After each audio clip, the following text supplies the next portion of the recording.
अरहन्ताणं नमो अरहन्ताणं नमो अरहन्ताणं। मंडल ब्राह्मणोपनिषद में एक प्रसंग आता है, वहां बतलाया गया कि शरीर के 5 दोष होते हैं: काम, क्रोध,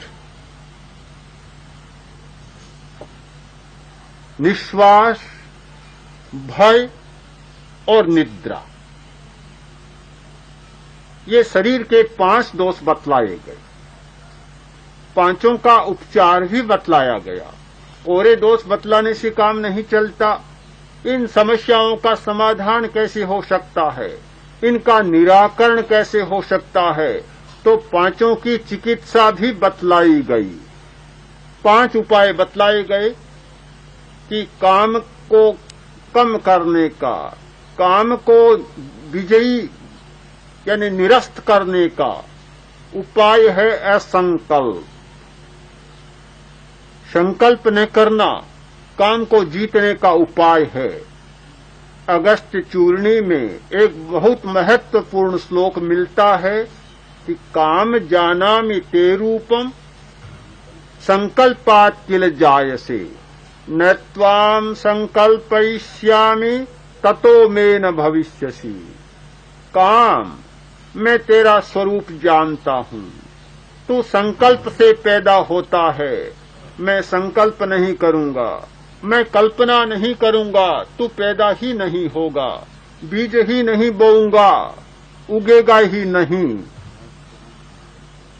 एक आदमी ने पूछा, अरे भी क्या बो रहे हो, क्या बो रहे हो?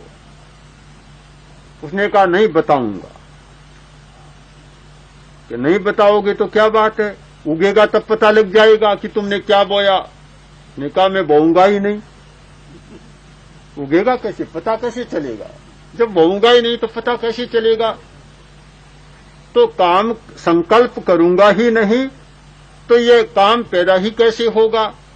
काम को निरस्त करने का उपाय है असंकल्प। दूसरा है क्रोध। क्रोध को निरस्त करने का उपाय है क्षमा, सहिष्णुता का विकास। क्रोध से लड़ोगे, क्रोध बढ़ेगा। जो आदमी क्रोध से लड़ता है, क्रोध तो महाराक्षस है, महादैत्य, जैसे लड़ोगे वैसे बढ़ता चला जाएगा। लड़ो मत, सहिष्णुता का विकास करो। निषेधात्मक मार्ग से मत चलो, विधायक मार्ग का स्वीकार करो, सहिष्णुता का विकास करो, क्रोध अपने आप निरस्त हो जाएगा। तीसरा है निश्वास।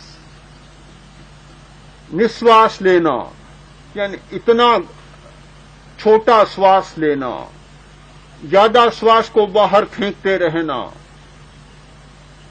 इसका उपाय है लघु आहार। बड़ा अटपटा लगेगा आपका, बड़ा कम खाना और निश्वास को चिकित्सित करना, उसे निरस्त करना कैसे हो सकता है? जो ज्यादा पेट भर खा लेते हैं फिर ऐसे हाँफने लग जाते हैं। ये हाँफना, छोटे श्वास लेना, बहुत डट कर खा लेते हैं, न इधर हो सकते न उधर हो सकते, न बाएं पसवाड़े न दाएं पार्श्व में, न सो सकते न बैठ सकते और बुरी तरह हाँफने लग जाते हैं। इस बीमारी को मिटाने का उपाय है लघु आहार। कम खाओ, श्वास बिल्कुल संतुलित चलेगा। ज्यादा खाने वाला छोटा श्वास लेता है, कम खाने वाला लंबा श्वास लेता है। छोटा श्वास लेने वाला शक्ति को खर्च करता है और लंबा श्वास लेने वाला शक्ति का भंडार बना लेता है। तो निश्वास की बीमारी का इलाज है लघु आहार। चौथा है प्रमाद। प्रमाद का इलाज है अभय।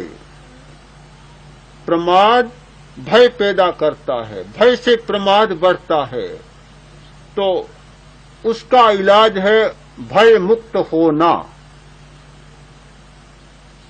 जो आदमी जागरूक है उसे कोई भय नहीं होता। और ये तो आप अनुभव ही करते हैं कि डर रात को लगता है, नींद में लगता है, सोते सोते ज्यादा डर लगता है। जागते कब डर लगता है? जागते डर नहीं होता, सो जाते हैं तब सारा डर रहता है।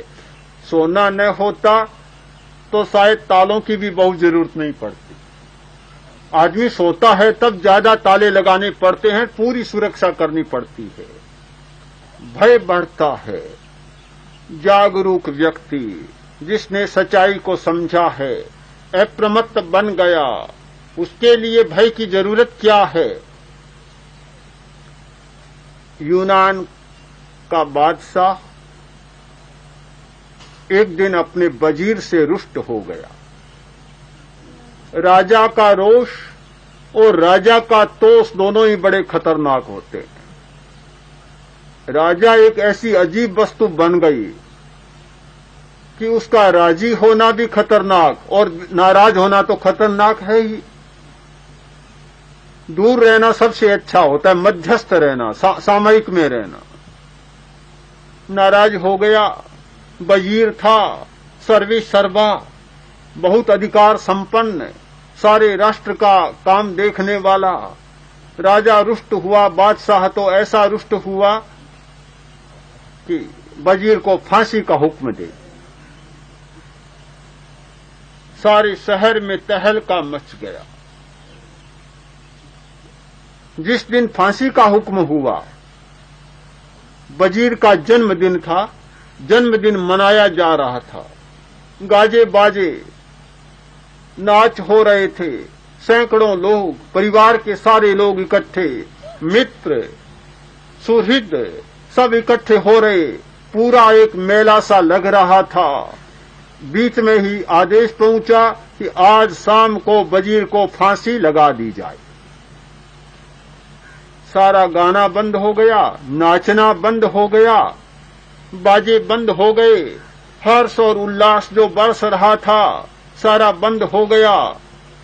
दुख छा गया, शोक छा गया, सारे लोग बड़े उदास हो गए। वजीर ने देखा, उसने कहा, अरे ये क्यों? बाजे क्यों बंद किए? नाचना क्यों बंद हुआ? गाना बंद क्यों किया गया? मित्रों ने कहा, शाम को फांसी लगनी है, हम तो सब शोक में डूब गए, फिर ये कैसे चले? मूर्ख हो तुम बिल्कुल। मरना है तो क्या उदास होकर मरना है? मरना है तो क्या दुखी होकर मरना है? सब चालू करो। सब चालू करा दिया। वैसा का वैसा, जैसा पहले चल रहा था वैसा का वैसा। उसके मन में कोई चिंता नहीं, कोई उदासी नहीं, कोई भय नहीं, एक शिकन भी चेहरे पर नहीं पड़ी। सब जैसे का तैसा। बादशाह ने पता करवाया कि क्या हो रहा है। जन्मदिन मनाया जा रहा था, उत्सव किया जा रहा था, रंग राग हो रहा था। अब तो महात्म छा गया होगा, क्या हो रहा है पता करो।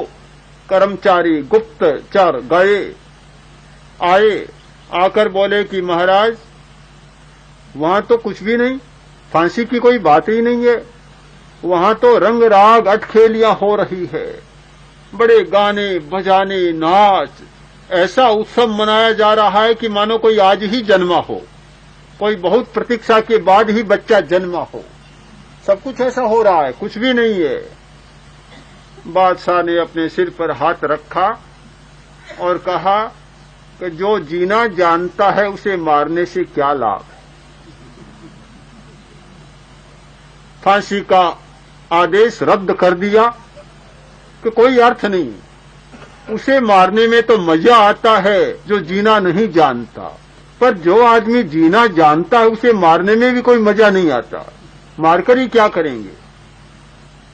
फांसी टल गई।